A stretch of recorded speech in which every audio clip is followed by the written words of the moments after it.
한 주간 무더웠죠? 우리 한번 서로 격려하면 좋겠습니다. 한 주간 더위 가운데 고생 많았습니다. 힘냅시다. 우리 축복하십니다. 한 주간 고생 많았습니다. 힘냅시다. 축복합니다. 네. 우리가 그래도 코로나를 딛고, 지금 뭐 몇 차에 RA, 폰가, 5인가, 몇 차 유행 어쩌니 우리가 다 이미 겪고 통과한, 더 강해지는 것 같아요. 그래서 이렇게 주일날 예배 드릴 수 있는 것만 해도 감사고 감격이고, 우리 성도님들 뵐 때마다 또 사실 경배송 할 때마다 저는 주일날 3번 예배를 인도하지 않습니까? 근데 할 때마다 드릴 때마다 감동이 틀려요. 그래서 또 2부 예배 오늘 하나님께서 말씀을 통해서 우리에게 꼭 필요한 생명의 양식을 주실 줄로 믿고 기대하시고 믿음으로 말씀을 받기를 주님의 이름으로 축복합니다. 예. 사실 우리 인생들은요, 자기가 누군지를 잘 몰라요. 그래서 이 따끔씩 나는 누구인가? 나는 누구인가? 스스로에게 또 질문을 던져볼 필요가 있을 것 같습니다. 우리가 인생을 살아가면서 제가 질문 던지라는 얘기를 자주 드리죠. 그냥 아유 더워, 아우 찜찜해, 이거 언제 지나가는 거야? 여러분, 그래도 하루가 가고요, 그래도 한 주간이 가고요, 우리가 깨어서 하나님을 붙잡고 하나님을 의탁하고 하나님을 의식하고 믿음으로 걸어가도 또 하루가 지나고 한 주간이 지나는 거예요. 기왕이면 우리가 깨어서 주님과 함께 가야 되죠. 그래서 이 최고의 질문이라고 저는 생각됩니다. 인간이란 무엇인가? 나는 누구인가? 근데 여러분, 그런 질문을 던져보신 분들은 알겠지만 시원한 답이, 아주 명답이 팍팍 떠오르던가요? 아니면 많은 책을 읽으니까, 철학 책을 읽으니까 감이 좀 잡히던가요? 그렇지 않을 거예요. 이 질문의 답은요, 우리가 스스로 캘 수 있는 것이 아닙니다. 내가 누구인가에 대한 명답은 하나님이 누구신가? 하나님이 어떤 분이신가? 하나님은 무엇을 하셨는가? 라는 것을 알 때, 어렴풋이라도 하나님을 경험할 때, 하나님을 붙잡을 때 우리는요, 내가 누군가를 이해할 수가 있는 거예요. 그리고 내가 무엇을 위해 살아야 되는가? 내가 지금까지 20년, 30년, 40년, 50년, 70년, 60년, 80년 살아왔는데 내가 무엇을 위해 남은 여생을 살아야 되지? 하는 답을 갖게 되는 거예요. 그래서 우리 주님께서 특별히 우리 요한복음 10장을 보면서요, 예수님은 목자이시다. 예수님 우리의 목자이시다. 또 우리 지난 주일은 나는 양의 문이다. 주님께서 나는 무엇이다, 나는 무엇이다 하면서 자기 계시를 하시는 거예요. 이 계시라는 것이 자기를 드러내는 거거든요. 우리 성경을 늘 가까이 하고 또 우리 예배를 잘 드려야 되는 것이 말씀을 강론하지 않습니까? 말씀 속에 하나님은 자기를 드러내시는 거예요. 오늘도 나는 선한 목자다. 하나님을 아는 만큼 우리는요, 하나님을 사랑할 수 있고 하나님을 따를 수 있고 하나님을 믿을 수 있고 뿐만 아니라 내가 누구인지, 내가 어디로 가고 있는지, 내가 바로 가고 있는지, 나는 남은 삶을 어떻게 꾸려가야 되는지를 알 수가 있는 것이죠. 거기에 인생의 답이 있기 때문에 주님께서 오늘 또 다르게 말씀하시네. 지난주에 나는 양의 문이라 그래서 저 외딴 곳에, 유다 광야 으슥한 곳에 날밤을 새면서 목자와 양이 지냈던 그것을 생각했는데, 오늘은 우리 주님께서 나는 선한 목자라. 오늘 제목도 한번 받아서 해보십시다. 나는 선한 목자라. 여러분 마음에 한번 새겨보십시오. 나는 선한 목자라. 한 번 더. 주님께서 말씀하십니다. 나는 선한 목자라. 여러분 믿으십니까? 믿으시기를 축복합니다. 오늘 말씀을 통해서 주님이 어떻게 선한 목자이신가? 주님이 선한 목자 맞구나. 주님만 붙잡고 주님께 감사하면서 주님께 맡기고 따라가면 되겠구나. 이런 확신을 얻는 그런 이 2부 예배 시간이 되기를 바랍니다. 근데 여러분 오늘 본문 말씀을 보면요, 주님께서 좀 강조하시는 것 같아요. 반복은 강조라고 그랬잖아요. 오늘 나는 선한 목자라 11절에도 말씀하시고요. 또 14절에 다시 나는 선한 목자라, 나는 내 양을 알고 양도 나를 안다.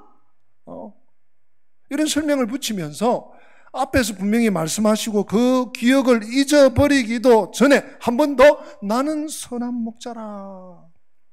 왜 이렇게 주님께서 강조하실까요? 저는 오늘 본문을 지그시 또 깊이 여러 번 보고 묵상하면서 주님께서 이렇게 강조하시는 이유가 있구나 하는 것을 세 가지로 한번 잡아봤습니다. 네.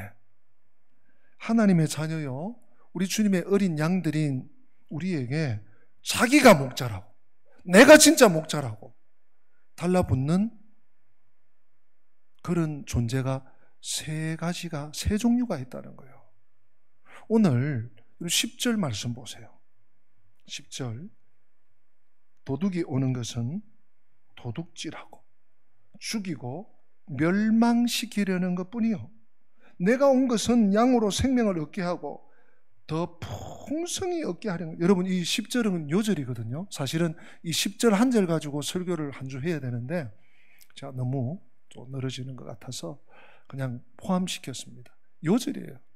예수님이 이 땅에 오신 목적, 또 예수님이 요한복음을 우리에게 주신 목적, 하나님께서 우리에게 이 복음서를 주신 목적, 성경을 크게는 신약과 구약, 구약과 신약의 타스트먼트, 이 계약, 약속을 주신 목적이 뭐냐? 내가 온 것은 양으로 생명을 얻게 하기 위해서다. 근데 간달간달 산소호흡기 끼는 이런 생명이 아니고 더 풍성한 생명을 얻게 하기 위해서 오셨다. 여러분, 이 복음이거든요. 근데 주님께서 이 말씀을 하시는데 부정적인 단어로 출발을 하세요. 뭐가 나옵니까?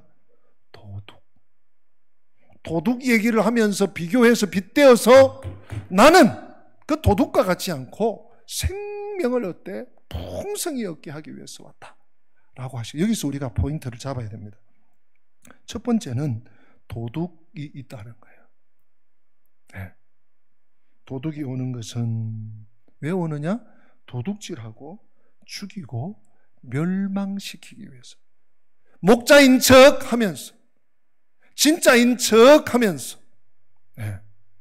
아마 이 초대 교회 같으면 거짓 교사들, 네, 또 이단자들, 뭐 이런 사람들도 되겠지만 공동체 안에도 도둑들이 있다는, 도둑들이.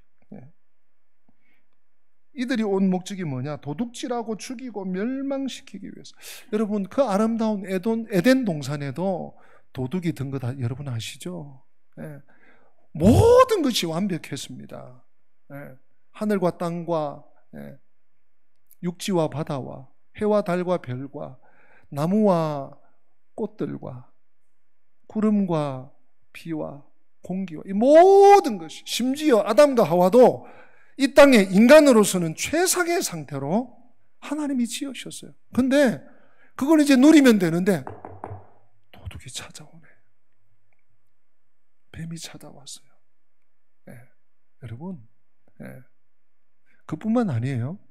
이 도둑이요, 나중에 예수님이 이 땅에 오셨어요. 예수님이 누굽니까? 하나님의 아들이세요.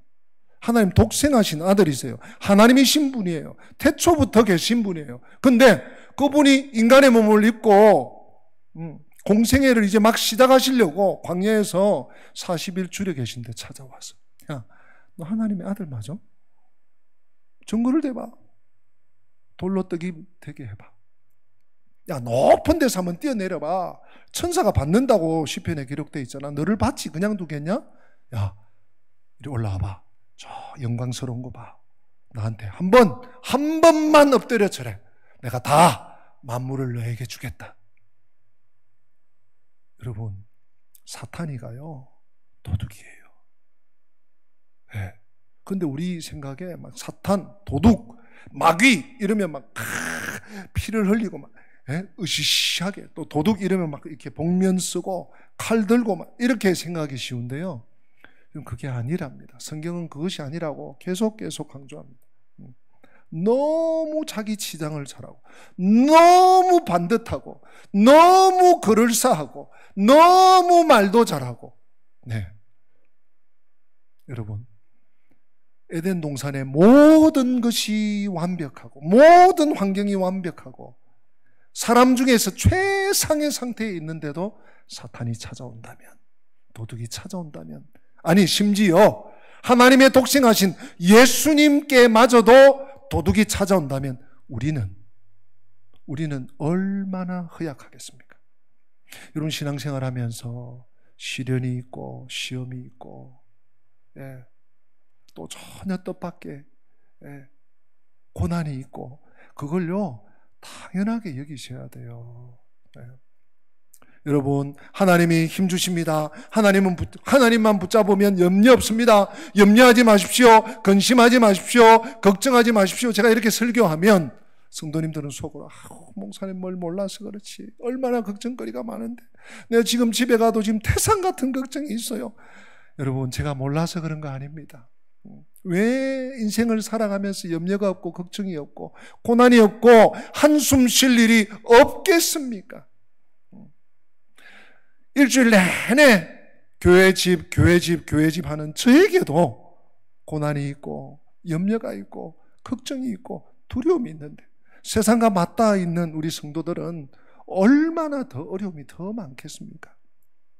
제가 여러분들을 위해서 새벽마다 우리 대신방 때 주신 기도 제목을 붙들고 기도하는데요, 기도하다 보면 어떤 날은 한 3장, 4장, 3목장, 4목장이 나가는데요, 그렇게 해도 한 주에 한 바퀴를 다 못 돕니다. 못 도는데, 어떤 날은요 울컥 딱 막혀가지고 첫 장인데, 첫 목장인데 더 이상 넘어가지 못하는 데가 있어요. 울컥해서 이런 어려움이 있구나, 이런 고충이 있구나, 어떻게 헤쳐나갈까? 주여, 어떡합니까?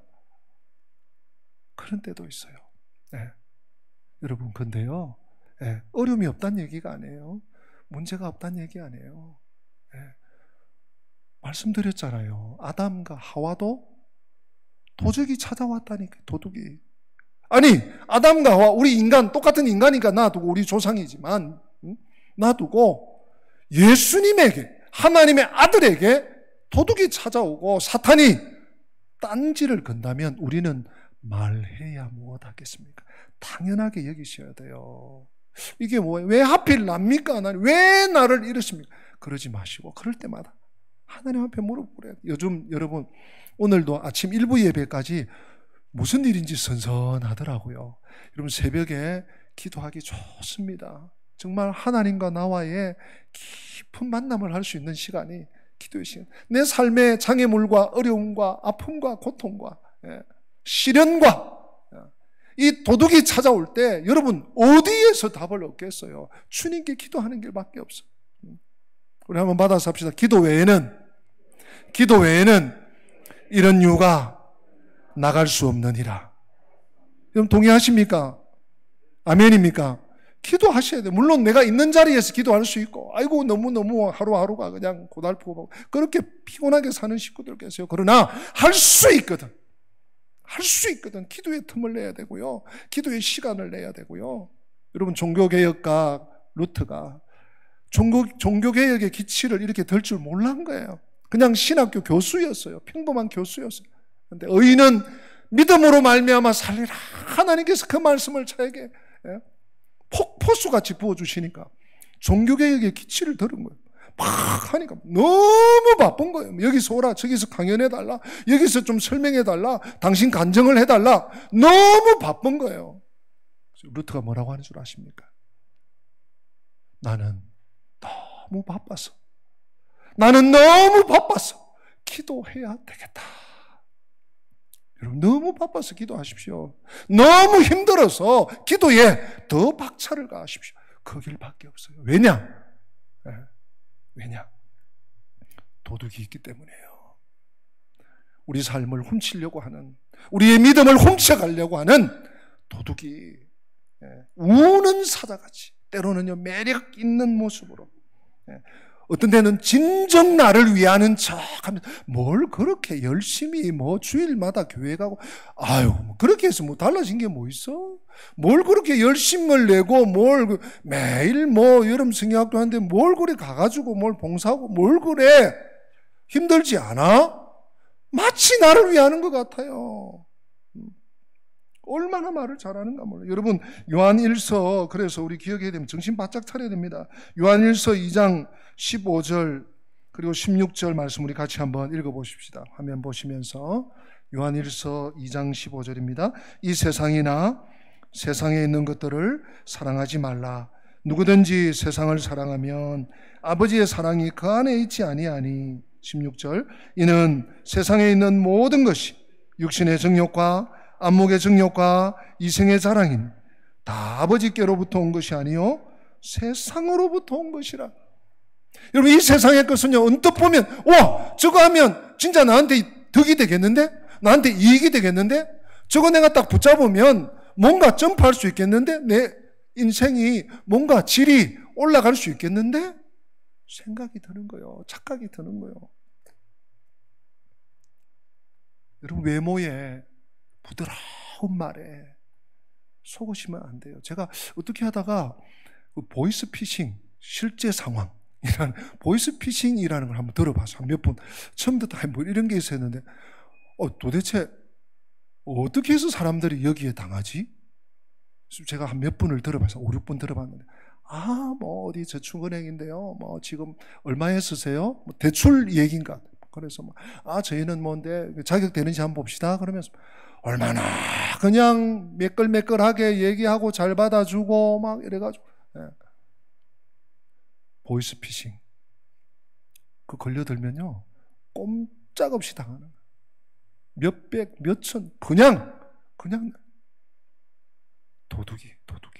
도둑이 왜요? 죽이고 멸망시키기 위해서 접근하는 거예요. 영적 전쟁입니다. 또 두 번째, 오늘 세 종류라 그랬죠. 두 번째, 자기가 목자라면서 오는 가짜 목자가 또 하나 있어요. 12절입니다. 여러분, 12절 같이 한번 읽어보십시다. 12절. 싹구는 목자가 아니요 양도 제 양이 아니라 이리가 오는 것을 보면 양을 버리고 달아나나니 이리가 양을 물어가고 또 해치느니라. 두 번째, 이 겉으로 보면 목자 같아. 근데 우리 주님 말씀하십니다. 삭구는 목자도 아니다. 그리고 양도 제 양이 아니야. 삭군이니까 자기가 일정 기간, 몇 시간 또는 며칠, 또 한 달, 또 1년 이렇게 돌봐주는 거죠. 그래서 이리가 오는 것을 보면 양을 버리고 탈환하나니 이리가 양을 물어가고 또 해친다. 여러분, 이 싹군은요, 싹을 받고 양을 돌봐요. 그래서 보통 때 별 문제가 없을 때는 괜찮아. 아무런 표가 안 나요. 그러나 위기가 오면 자기 살겠다고 그러면 날 살려라. 양이 잡아먹히든지 잡혀가든지 목덜미를 물리든지 안 한 것도 없어요. 도망쳐 가버립니다. 자신에게 이익이 되기 때문에 자리를 지키는 거예요. 혹 손해가 나거나 위기가 오면 가버리는 거예요. 무책임합니다. 어차피 싹을 위해서 이 싹구는 했던 거예요. 그러니까 자기에게 손해가 오고 어려움이 오고 위험이 닥치고 위기가 오면 싹 손 들고 가버린 거예요. 일은 가짜가 있다.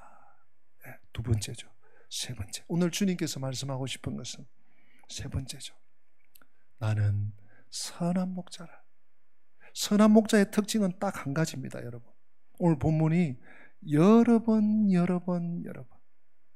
오늘 나는 선한 목자라 라는 말씀을 두 번 하셨지만 선한 목자를 설명하기 위해서 선한 목자의 표징 딱 한 가지인데 네 번이나 말씀하는 게 있으세요.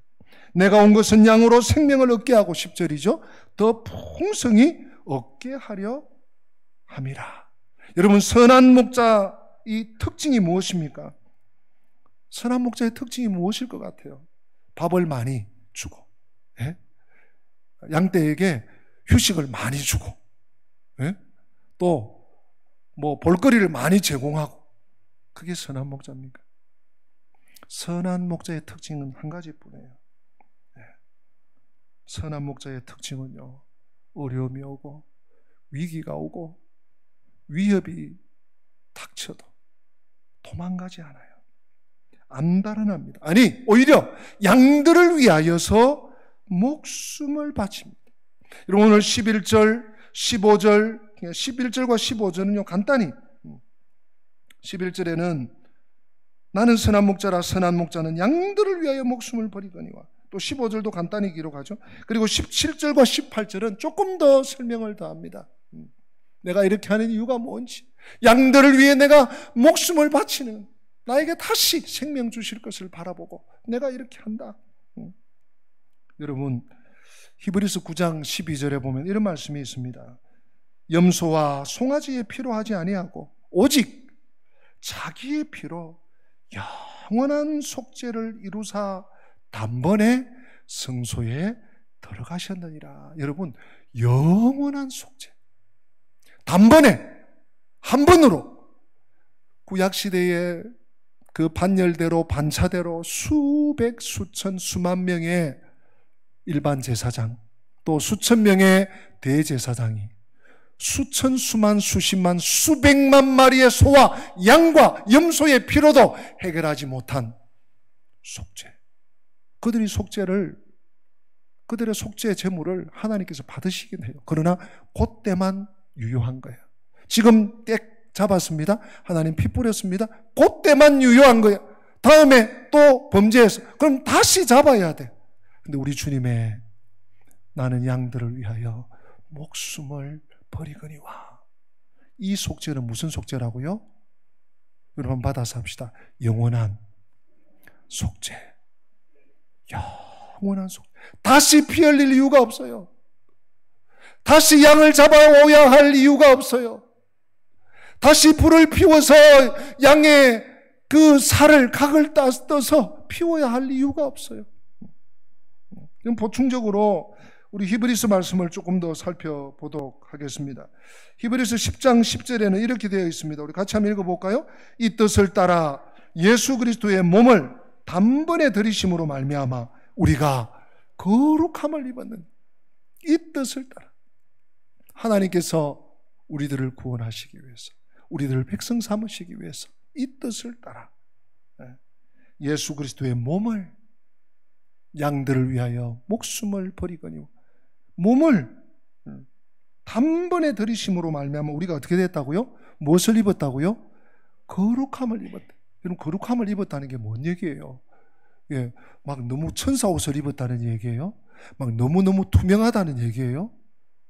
이 말은요, 하나님 앞에 나올 수 있게 됐다는 거예요.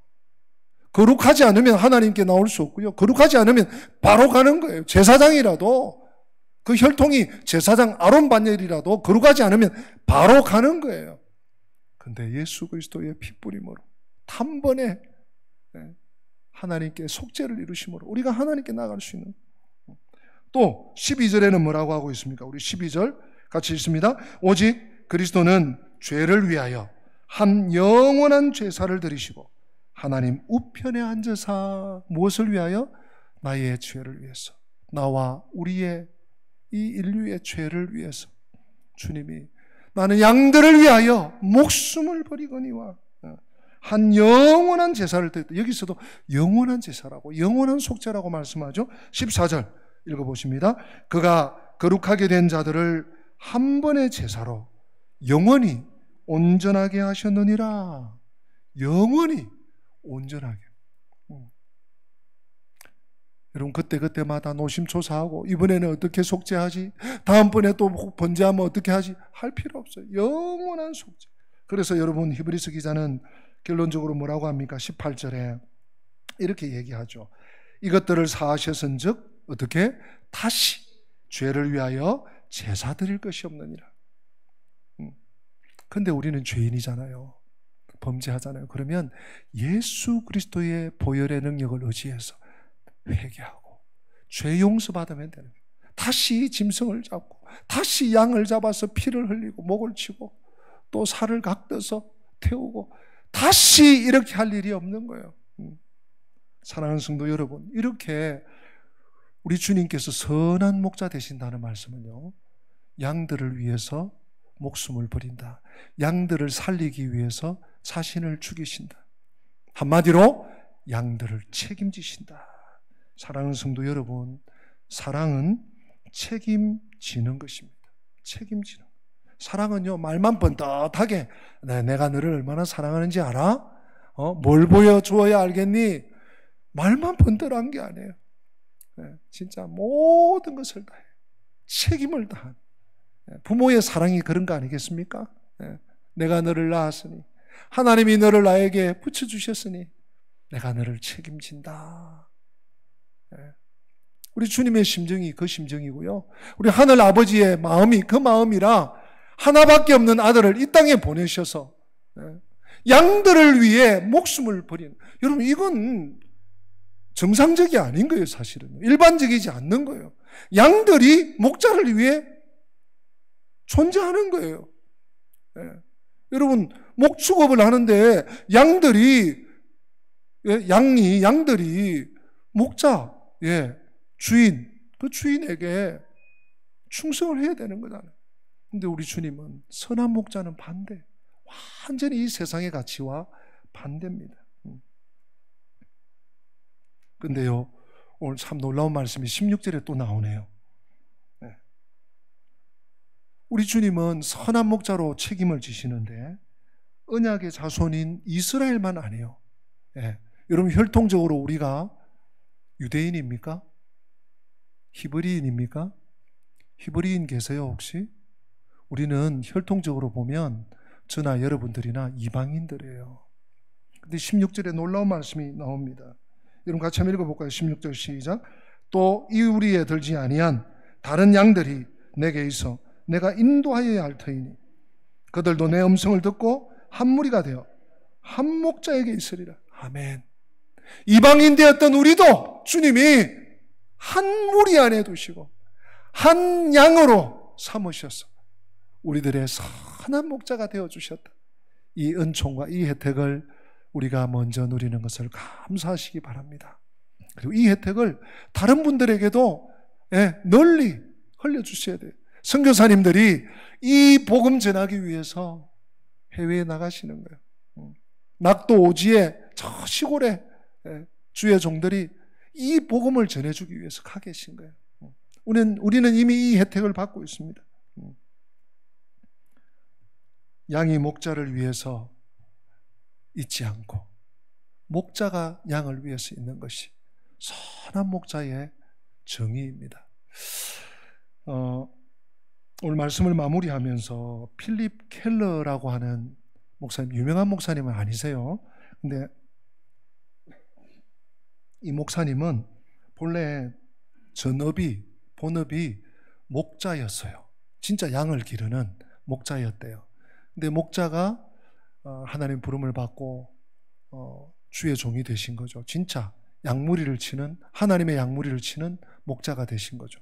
이분이 책을 썼는데 이런 책을 썼습니다. 목자가 본 시편 23편. 여러분 잘 아시죠? 여호와는 나의 목자시니 내게 부족함이 없으리로다. 2절은 어떻게 시작을 하죠?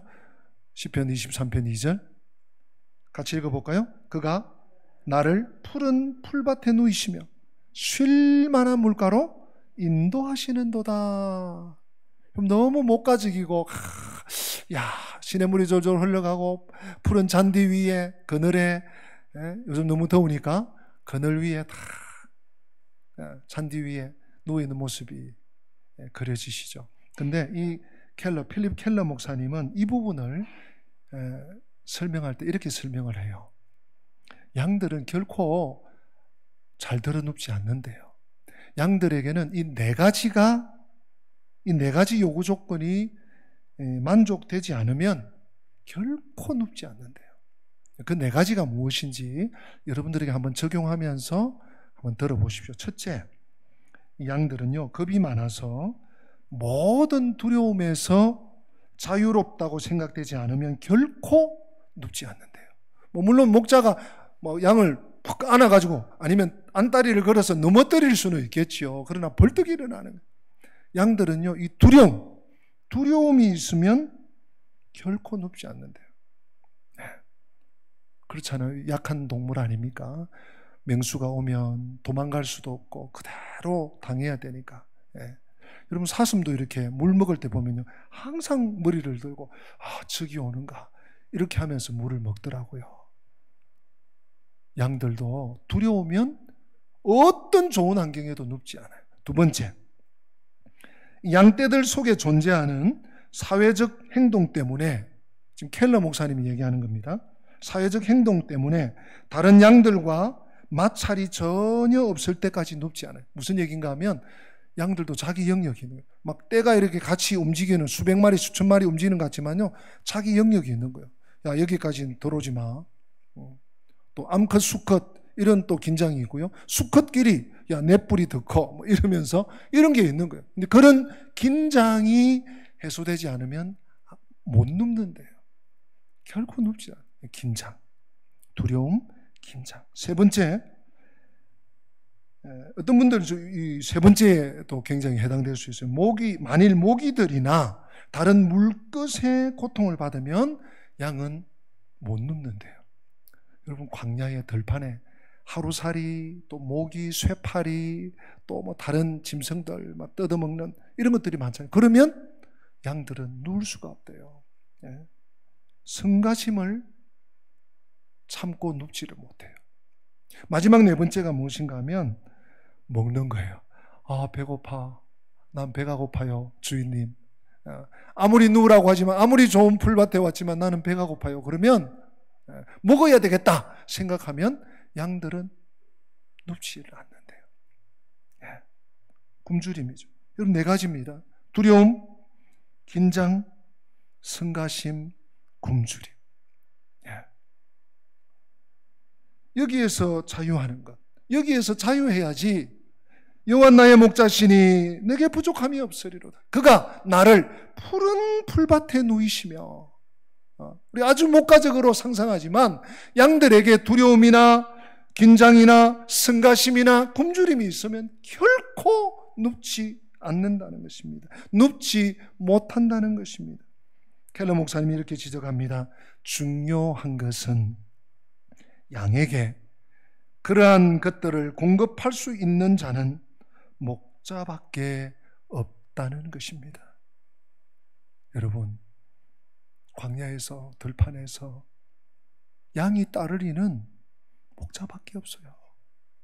양이 두려움을, 양이 배고픔을, 양이 성가심을, 양이 굶주림을, 긴장을 갖고 있으면 아무리 좋은 환경이 와도 못 눕는단 말이에요. 이것을 해결해 줄 수 있는 존재가 목자밖에 없습니다. 사랑하는 성도 여러분, 우리의 주님이 너무너무 감사하게 선한 목자래요. 사꾼도 아닙니다.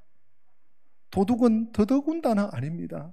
여러분, 우리가 이미 주님 안에 들어와서요, 주님께 붙어 있어요. 그런데 만약 그럴 일이 없지만 주님이 도둑 같은 분이었으면 어떡하겠습니까? 그래도 우리가 따라가야죠. 주님이 사꾼 같은 분이었으면 어떻겠습니까? 따라가야죠. 왜? 목자니까. 양은 다른 선택의 길이 없어요. 이 네 가지를 해결해 줄 수 있는 분이, 존재가 목자밖에 없기 때문에. 그러나 너무나 다행스럽게도, 너무나 놀랍게도, 너무 감격스럽게도 우리의 주님은 선한 목자시라는 것입니다. 여러분, 우리가 해야 할 일은 이제 한 가지밖에 없어요. 우리 인생들이 해야 될 일은 이 선한 목자이신 예수님께 감사하고, 이 예수님을 우리에게 보내주신 아버지 하나님께 감사하고, 삶을 온전히 선한 목자이신 주님께 맡기면서 하루하루, 날마다 아까 우리 찬송한 것처럼 한 걸음 또 한 걸음 따라가면 되는 거예요.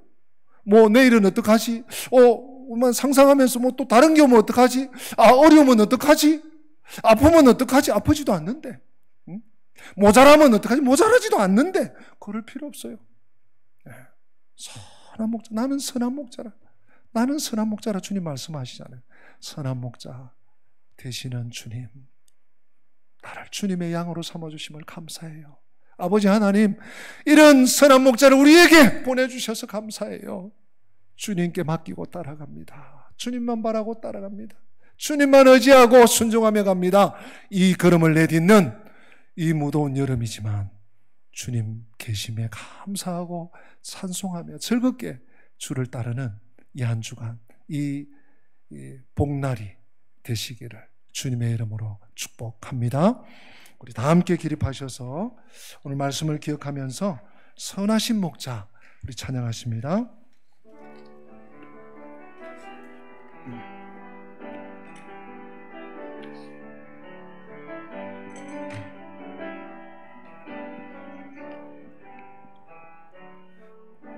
선하신 목자 날 사랑하는 분 주 인도하는 곳 따라가리. 주의 말씀을 나 듣기 위하여 주 인도하는 곳 가려네. 선하신 목자, 선하신 목자 날 사랑하는 분 주 인도하는 곳 따라가리. 주의 말씀을 나 듣기 위하여 주 인도하는 곳 가려. 나를 푸른 초장과 쉴 만한 물가로 내 선하신 목자 날 인도해. 험한 산과 골짜기로 내가 다닐지라도 내 선하신 목자 날 인도. 나를 푸른 초장과 쉴 만한 물가로 내 선하신 목자 날 인도해.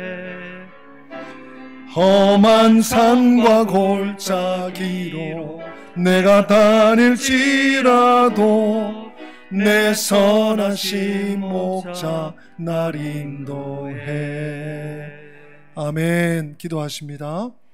주 예수 그리스도의 은혜와 하나님 우리 아버지의 어제나 오늘이나 영원토록 변함없는 그 크신 사랑과 성령님의 교통하심이 나는 선한 목자라, 나는 선한 목자라, 나는 선한 목자라.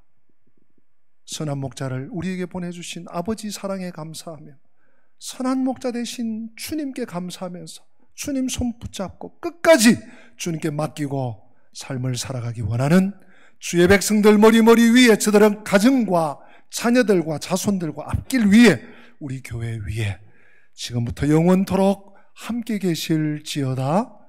아멘. 아멘.